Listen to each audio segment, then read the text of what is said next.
it is Steph Stricklen. Thank you so much for being a part of the Sun and Fun Home Edition Performer Profile. I have my chat pulled up right now so I can pass your questions along to our special guests today. But, I do want to let you guys know, if you're watching us live, feel free to share this. Create a watch party. Share it after the fact. Tell your friends. We love having a lot of people engaged in the conversation, and we do appreciate you. And to show our gratitude, we're going to give things away. All you need to do is comment where you are watching from, and then we will select winners at random. So from our previous Sun and Fun Home Edition Performer Profile, we want to congratulate Bill LaFlamme, who won the 4 tickets to Sun and Fun 2021. So awesome. We're really glad to pass that along to you. And also John Edwards won the t-shirt, and the t-shirt's kind of a special thing because if you purchase one of those Sun and Fun, the greatest air show that never happened t-shirts with the official badge on the shoulder, the proceeds benefit the Sun and Fun Aerospace Center for Excellence program, but they also can potentially get you some really cool prizes at Sun and Fun 2021 if you wear the shirt there. They are collector's items. So however we get you across that finish line, we're happy to have it. I want Greg Gibson to join us now. The Sun and Fun Home Edition, that's a great way to show it off. Thank you very much for that, Greg. The Sun My better side. The Sun and Fun Home Edition is really designed to give people an experience unlike anything before. Right now, we're all working in the virtual space, and you have created this giant clearinghouse of fun, engaging content that extends to a big telethon that's happening on the 30th, as well as beyond. What's been your favorite part of this so far? Man, I think, well, one, just obviously interacting with all my friends. We have such a great family here in the air show business. Getting to show off this fantastic facility we have here. Right now I'm back in one of my favorite places in the world, the Lakeland Aero Club. You can see behind me, we've got quite a number of different types of aircraft that are all being worked on and maintained here by these guys and gals that come into this program. So the whole mission of the Aerospace Center for Excellence is obviously we're going to inspire and try to bring about the best possible experience for the next generation of aerospace professionals. So I think the favorite thing that I do is shine a light on that. It really is a wonderful thing to be a part of. We hope people will be able to join us in helping support that in any way they can. Well, now I want to bring in our guest for the evening, Mr. Greg Koontz. I don't know how I'm going to keep you two Gregs separate. Perhaps Mr. Koontz seems appropriate, and then Greg Gibson, you could just be Greg maybe for the purposes of this. Mr. Gibson does not like, or Mr. Koontz does not like this idea. So how about he can be Greg? And Mr. Koontz was my dad. That's right. Yeah, I like that. Exactly. Hey, Greg Gibson, how did you meet Greg Koontz? Now that is a great story, Steph. This gentleman here, and I use that term loosely, is one of my oldest friends in the air show business. So I think it was 2003 or 2004. We were here actually at Sun and Fun, and it was my first time here. And I had an RV, and at that point, I think Sun and Fun had got some hotel rooms or something kind of goofed up. And as it turned out, that this gentleman needed a place to stay. So we ended up sharing an RV for the week, and I learned more about flying at that point than I ever had. And Greg actually is the reason that I was able to become a pilot at the time that I did. I had been told previously that I couldn't fly, but I hadn't really understood what the terms of that were. And in the conversations we had during that time, he let me know that there was a couple things that I could do to fly. And literally about 6 months later, I became a private pilot. So between Sun and Fun and Greg Koontz, they had a lot to do with why I'm in the position I'm in today. So thank you for that, man. I know you've heard the story before, but it's been a good ride so far. We're not done yet. Fantastic. I think, Greg Koontz, you've had such an impact on so many people and their flying career. We'll talk about that, but I want to start by talking about how you got into the air show business, and the story extends back to a 7-year-old version of you. But I have a photo that I want to show you, and I want to start it off with a story, because what people have absolutely loved is being able to see sort of the fun moments that they don't always get. So this would be the photo of you with Rob Holland, and you were inverted above him, correct? Is that what I remember? Yeah. Tell me about this. Some crazy ideas going on there, but the photographer asked me if I wanted to have both my airplanes in the same picture at the same time, and he had some ideas. So Rob asked if he could fly my Cub, and of course I had to check him out, of course. But But so yeah, we went up for this. Of course, you know the trouble is the stall speed of a decathlon upside down and the maximum speed of a J3 Cub right side up became the issue. It's a small envelope, but it was a lot of fun. Rob's just one fantastic pilot. So that's a kind of neat shot. The angle, you can't tell, but he just got right under me. So cool. We did something similar with the EMX and the Cub one time, but it didn't come out as well. That was too big a difference. I like that you're like, you know what, margin, got it. We're not doing that with that. But that's actually a fantastic photo. Take me back to a 7-year-old Greg Koontz and your first aviation experience. Yeah, my dad was a corporate pilot. You never get to go on those flights. The boss is not going to let the little kid go on the airplane, you know. So I never got to fly much with him, but he did something for the CAP, and they let him have 172 for a day. So he took me to an air show not far away in Gadsden, Alabama. It was a Bill Sweet production. He was the main producer of air shows back then. And anyway, Bevo Howard was in the show, and Dick Schramm did comedy actors in the show, and Bill Barber was in the thing. Anyway, so I watched the show, very excited about all of it. The comedy act really impressed me. But anyway, my dad introduced me to Bevo Howard. You know, his plane hangs upside down the Smithsonian. And I asked him what the writing was on his bottom wing, because it was English, but it was written like German. It was a German airplane, it's a Bucher Jungmeister. So he told me that says that his airplane came to the United States as cargo in the Hindenburg. And I said, oh, that dirigible, you know. He kind of looked at me and said, yeah, that's, and I said, you know, the ones that have the framework and not the blimps. And he was, the 7-year-old knew all about it. My dad just had to be interested in the things, and he used to tell me a lot about them.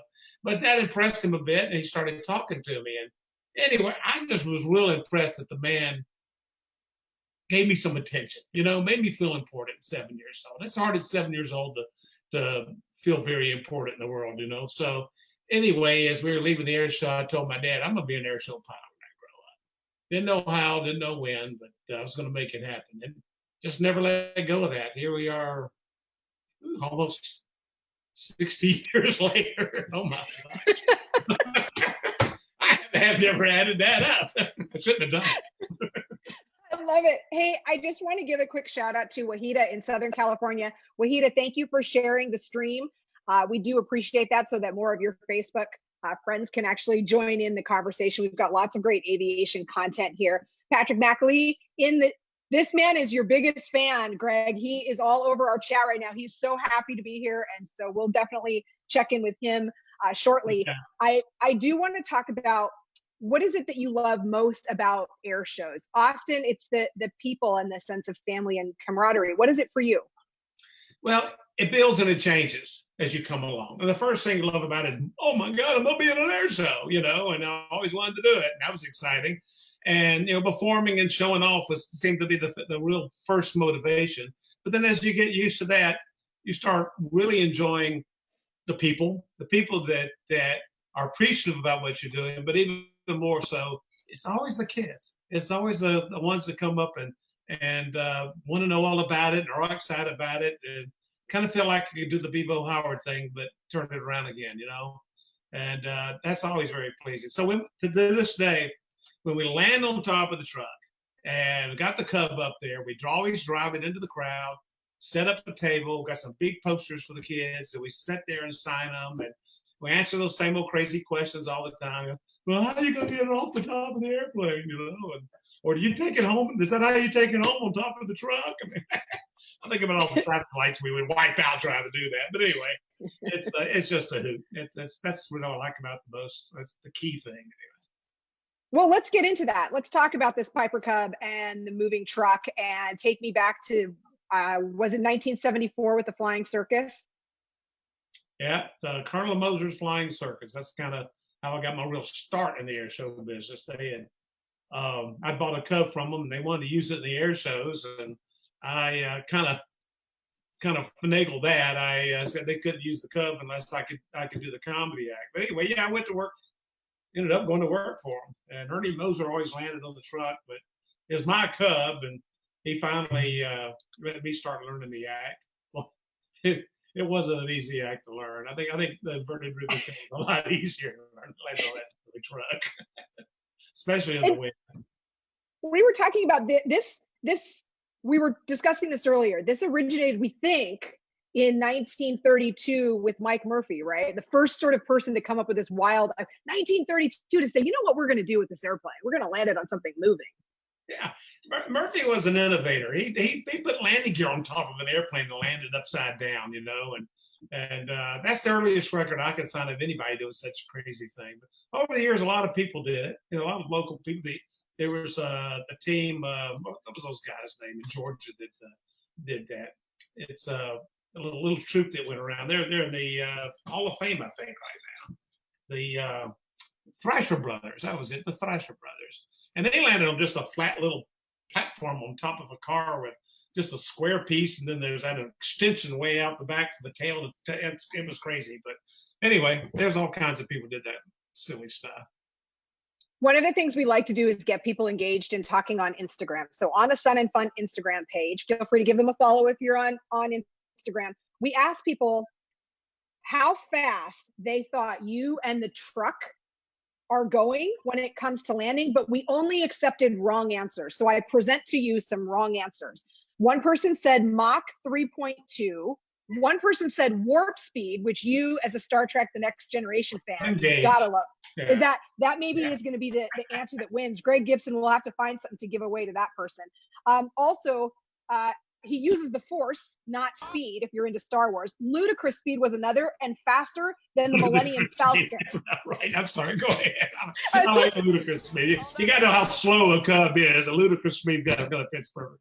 Maybe, well, we'll let you choose at the end of this to decide which one of those Instagram answers you like the best, and we'll come up with a good giveaway for that. And then the last one, which dovetails into me asking you, is maybe Greg doesn't know himself. So tell me about how you pull landing on the top of this truck off.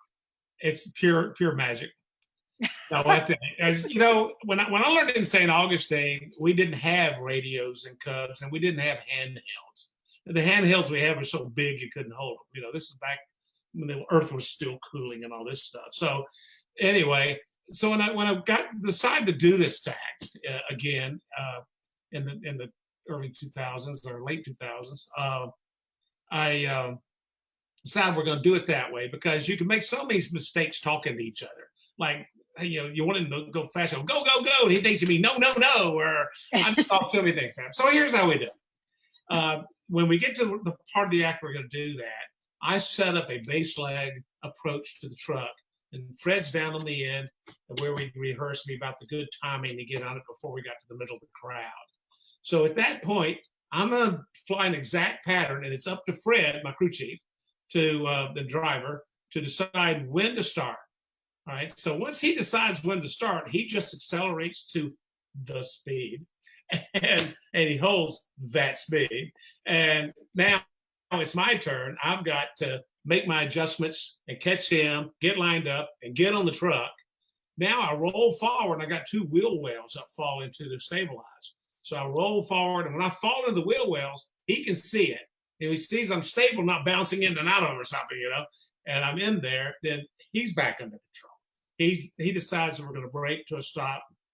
And tell you the truth, I could be watching those wheels and keeping myself in place so hard we might be running out of runway. So the signal is if I get in the wheel wells, but he doesn't decelerate, I pull back off because there's something wrong. He doesn't want me to stay there. So that's that trick. If he likes it, then it's up to him to brake the truck to a stop. So it's kind of a process. He's in control, I'm in control, and he's back in control. Yeah. That's a ton of trust, and I love it. Jeannie chiming in on the chat. Hey, Jeannie, she's saying, love Fred Masterson. Obviously, it takes two to pull that off. You out there showing it to the crowd, and him in the truck making sure that it all goes down very, very precisely. So I think that's awesome. What are the things that create excessive challenges for you when you're trying to do this? I'm going to guess crosswinds, but tell me what it is. Definitely crosswinds. About 12 miles an hour maximum. And I can land a Cub and more on the ground. But, you know, as you're slowing down, you're kind of high up there. A lot of wind can get under the wing of that airplane and flip you off. So that is the number one. But turbulence, The real challenge is having a long enough space to do it. Sometimes we don't. Sometimes we're tight. Sometimes we can't even do it on the runway. We've got to find a taxiway or something to be properly in front of the crowd. And so there's a lot of challenges that come along. It's a great way to turn an airplane into scrap metal, I'm going to tell you. Oh. Yeah. Well, before we wrap this up, did you give me the speed? Did we discuss this? I am also monitoring the chat down here, and I want to make sure that I can answer that question. What is the speed of you and your truck? The real speed, the truth. Yeah. Depends on the wind, but ideally we're looking for 55 miles an hour. But it's wind. We could change it for the wind. Perfect. I love it. Hey, a big thank you, by the way, to Nick and Dennis with Threshold Images. They're the ones that are helping me put together these Instagram stories and managing the viewer engagement. And Greg Koontz will ask you at the end, maybe it's ludicrous speed, maybe it's warp speed, but you get to pick the winner for that. And then we will come up with a great giveaway for them. So you getting any more entrance to that, or you close that? Yeah, no, it's still there. But right now I'm busy with the Facebook chat, so I can't pop back over there. I will completely lose my head. So we'll find someone. And just so you know, if you're out there on the Sun and Fun Instagram page, when this live shot's concluded, you can still get in on the action. So we'll love to hear from you there. Okay. So Greg, I've got to ask you about your American champion extreme decathlon airshow act as well. When did that come into play in terms of your flying career? And that model of airplane? Well, the Colonel Moser's flying Circus was an FBO called Aerosport. So those guys worked the FBO, but we left there to go do air shows, and they were Blanca dealers at the time, the original builders of the decathlon. They so the first plane when they let me finally do an air show in was a Satabra, the 7K CAB Satabra, and I've got that old film somewhere. It's pretty bad, but anyway, I used to roll that thing on takeoff. It's how scary is that? Those things don't roll too good. But anyway. So they got a 150 horse decathlon, and I thought, well, this is wonderful. It rolls better, it flies better upside down.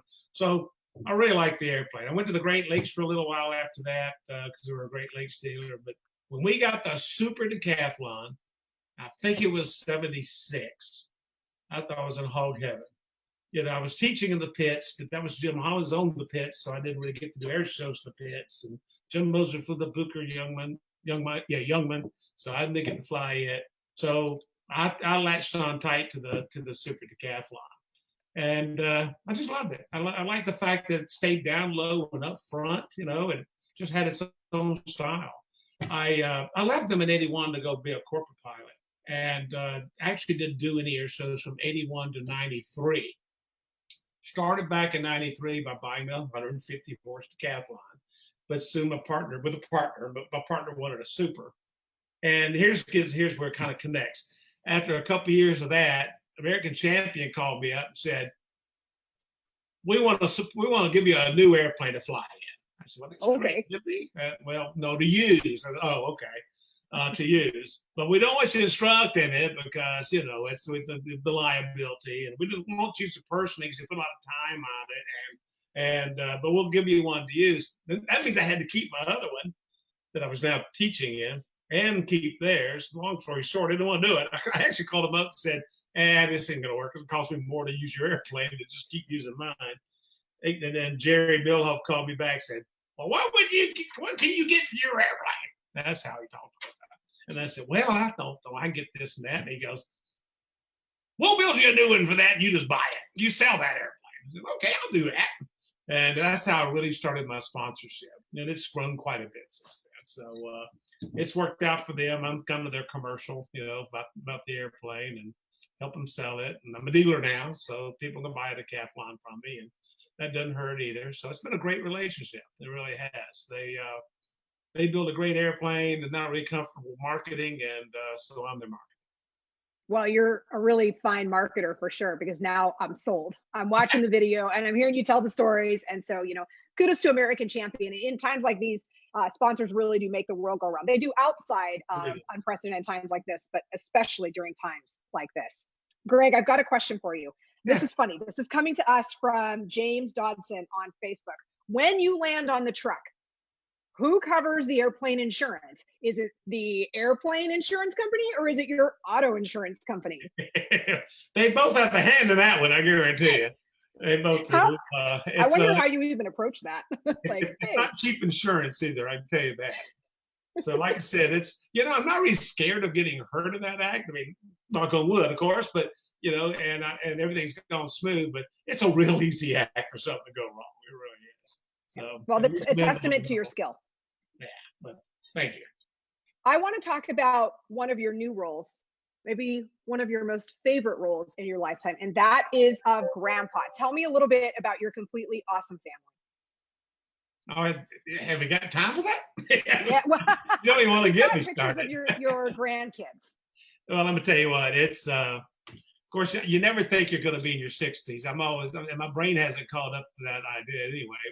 Or have grandkids, but surely happened, and it's wonderful. It's wonderful to have, and to have I live in a home on my own grass strip, and they come up here and they get out of the car. The hangar's right next to the house, and the little Dean, who is the oldest, he'll get out of the car and point over the hangar, and go fly. When he was like 3, we'd run him over there and fly him in the airplane. And then Anna came along. I see Anna's pictures up there. She is a hoot, not scared of anything, and she just has a great time. You see that smile on her face. She's just a beautiful kid. And there's where I almost ruined it. There's a story goes with this. I decided I was going to roll Dean when he was he's like 2 there, maybe 2. I'm not even sure if it's 2. And I'm in the clip wing Cub. I know it looks crazy because the door opened, but he's hogtied to the seat. He couldn't have got out of that thing if he wanted to. But anyway, I leaned over and said, "You want to do a roll?" And he goes, "Dad." You know how he talks. He didn't know what I was asking, and I was videoing it as I rolled it. I saw his face, and he went, "Yeah," he just went. And I thought, "Did you like that?" He mumbled something, so I thought he liked it, so I did it again. Actually, I was scaring him to death. I got him back to the ground, and there's no more of that fly thing. He get the house. I see, "We'll go fly," and he goes, "You fly, I'll watch." I said, "No, I'm gonna get the airplane. You fly, I'll watch." So I've ruined him. This went on for a few months. You know what I did? I bought him a little headset, a small size from David Clark. They have a great headset, and I got Donald Duck and Mickey Mouse and stickers, Walt Disney stickers, I put all over it. And I set him down and said, "Dean, this is your headset." Didn't ask him to fly. I said, "This is your headset whenever you want to use it." And before the day's over, he just had to go get the airplane and use it. So he got him back in the airplane so he could wear his headset. So he loves it. Super smart. That's an awesome photo.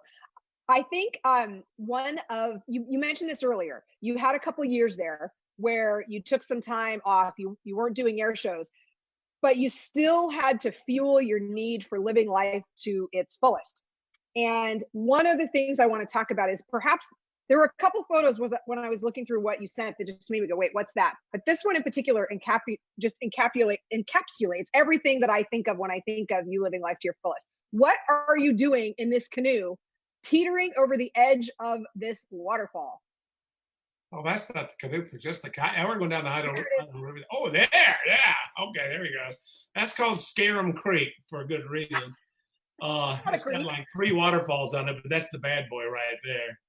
I don't know. When you're 67, you can't remember 66. Don't make me grow too fast.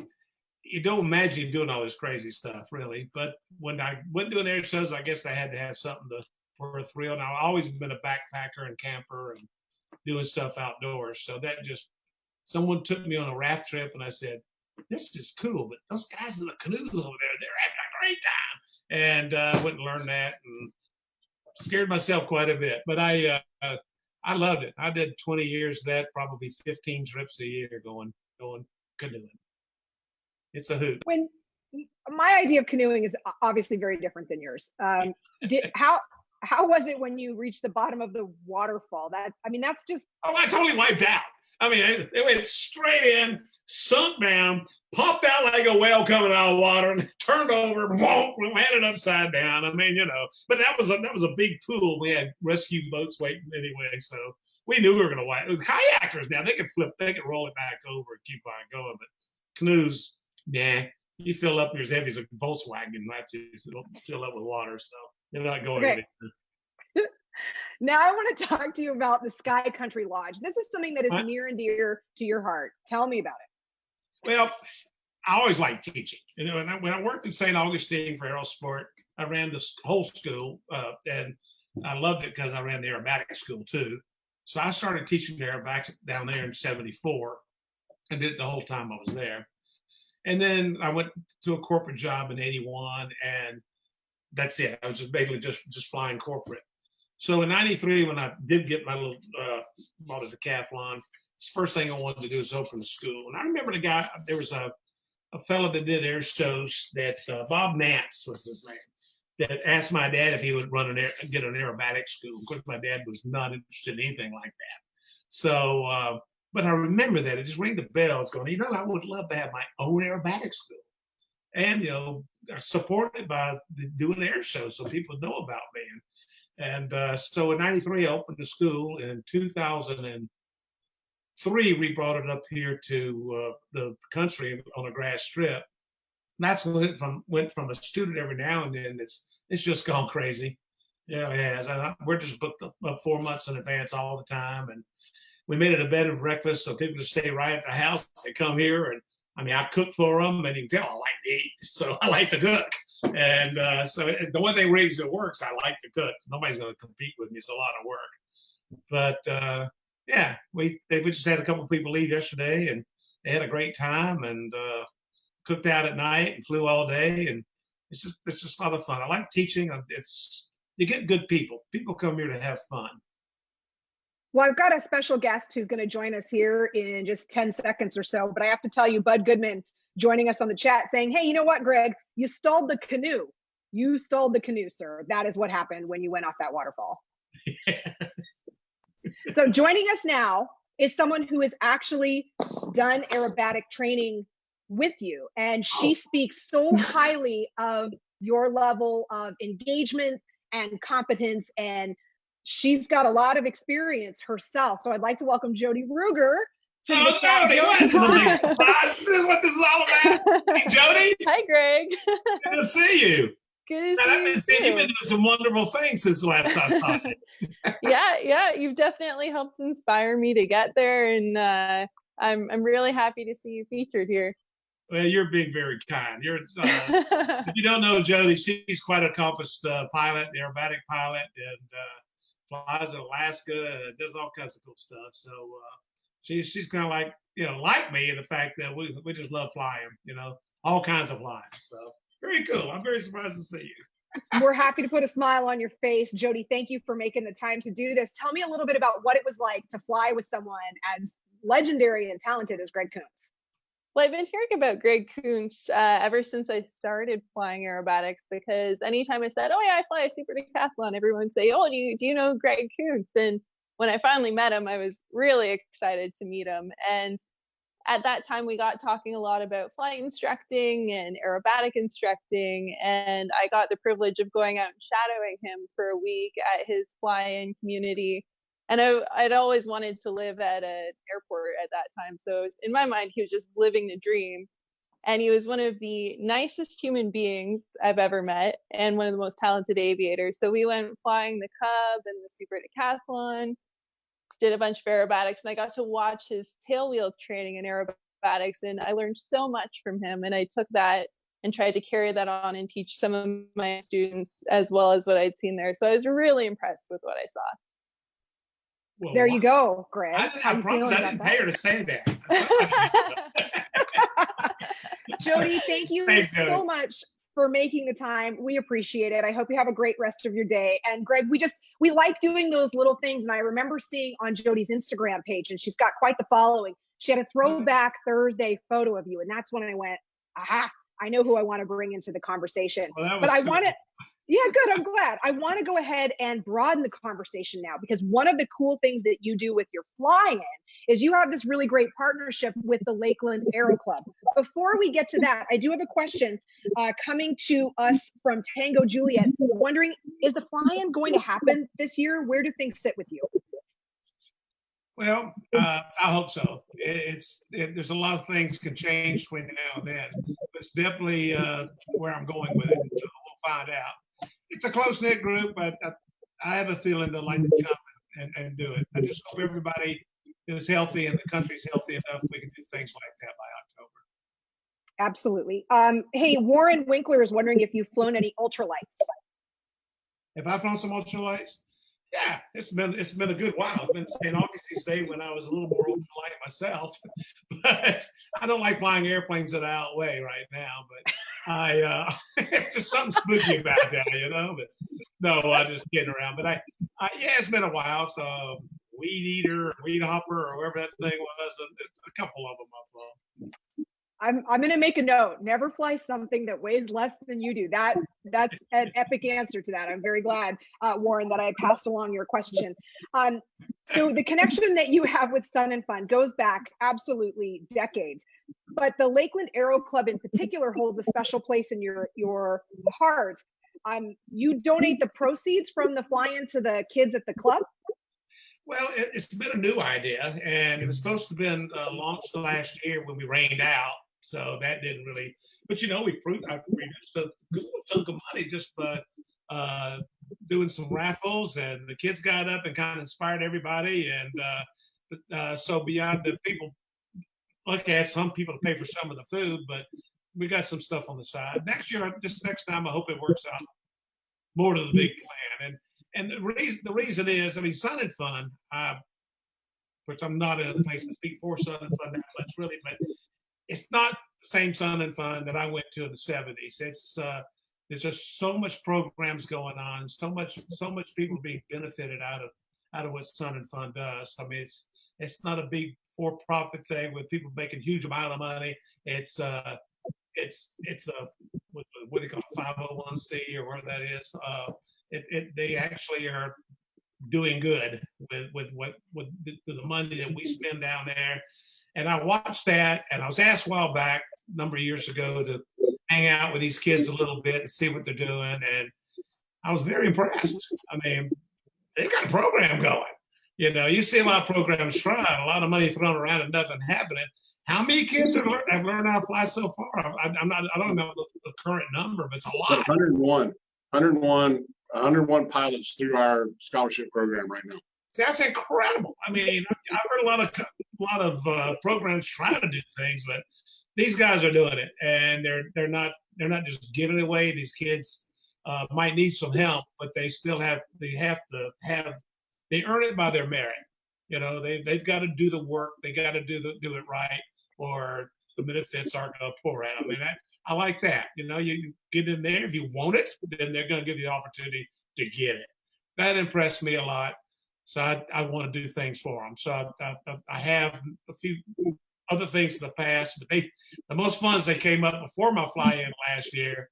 Whole gang of them and flew, and we just had a great time up here. They're a bunch of nuts. I bet they tell a little bit about it, so I won't tell them everything. I'll let them talk here. Well, guess what? We actually have one of those students joining us now. So Aaron is joining us from the campus of Sun and Fun, part of the Lakeland Aero Club. Aaron, so grateful for you to making time to join us. And you have a couple of questions that you wanted to ask Greg. Take it away. Hey, Aaron. Hey, Greg. Good to see you again. I want to say thank you again for bringing us up to Alabama. It was a great experience, our group being up there and doing that aerobatic training with you and spin training. An unforgettable experience for sure. So thank you again. My first question was aerobatic training and aerobatic flying is a bit of a niche thing. So when you discovered that you were interested in aerobatics, how did you actually go about training in aerobatics? How did you actually go about doing that? Well, I'll start out with a little story. When I was learning how to fly, my instructor, Bob, was a nice guy. We were flying the Beechcraft Musketeer Sport. What a hot rod, right? And the only reason it was an aerobatic airplane, it had a G meter and a quick release door, so it was aerobatic. So that's the only one I wanted to fly in. And every lesson, I would talk him in to do me a little roll on the way home. I wouldn't let me do it, but I just watch him roll the airplane. So, you know, the first 3 solos you got to do are the pattern, but the fourth one, you get to go out in the practice area by yourself where nobody can see you. So anyway, I'm out in the practice area and I climb all the way up to 2,500 feet and I go, I'm gonna roll this stuff. You know, I've seen him do it. He picks the nose up. He has a lot of aileron, right? I'm gonna roll this thing. So I pick up some speed and I pick up the nose. I knew nothing about unloading this thing, so the lift wouldn't take me. And anyway, I pick the nose up and I roll the ailerons and I go wow, straight down. I'm pulling. Yeah, you like this? I gotta pull. And I watch the ground come and I pull up. I thought, golly, I didn't even think to pull the power back or anything. I look at the airspeed indicator. Oh, I'm only going 40. Then it said 20. Then it said 0. Then it came down to 180, 60, which is about where the red line was, and wrapped on around. I went, oh, I was so lucky to be alive. Took it back. Of course, I did what any good person would do. I parked the airplane and went home. Didn't tell anybody what happened. But hopefully I didn't break it. But that I knew right then. There's some aerobatics you need to know something about. So keeping that story in mind when doing aerobatics and teaching aerobatics, that's the fun of it, because I call it 3-dimensional thinking. And there's just a different way of thinking when you're going to start moving an airplane vertical or upside down or whatever. And there's some things they just don't teach us. So I get that chance to move people a little further, a little deeper, broaden their envelope quite a bit. A lot of people come here don't even want to do aerobatics. They just want to feel better about the flying and get some confidence. And that's exactly what it does. So it's a treat. Everybody has fun here. So I don't know if that totally answers your question or not, but I think everybody that can take the stomach for at least a little bit ought to take some aerobatic training. Right. Yeah. Also, when you were starting your training, what did you find to be the most difficult maneuver to perfect? Oh, for like for my show or something, or yeah, yeah, for the show. I mean, some things you find really difficult. You haven't done outside maneuvers. It's real hard to move into pushing the negative G's because the physical aspect is so demanding that it kind of distracts you. But one of the hardest ones that they'll really do is to get a decathlon to tumble. And that's been kind of my signature maneuver because it's real hard to get it to do it. But if you pop it just right, you get. Well, I call it kind of a pseudo tumble. It's not a Rob Holland tumble, that's for sure. But because you really it's not allowed to tail slide the airplane, and I have to do it in such a way that'll never happen. So, but yeah, that takes. And I still mess it up. That's why I talk over the crowd. You ever hear me on the show? I'm talking to everybody. I go, well, now we're going to attempt to tumble this thing, but if you don't hit it just right, it's not going to go. And that's every now and then it doesn't, just for that reason. But so that's the most difficult. But I still try. I think the crowd kind of gets a giggle out of it when I want to mess it up too. So. Yeah, it is something really cool to see. Also, I have several friends that I know that are private pilots or aspiring pilots. And several of them have interest in becoming aerobatic pilots. So for those aspiring aerobatic pilots, how do you think that they should go about furthering, developing their skills in the aerobatic world and getting their feet wet with aerobatics?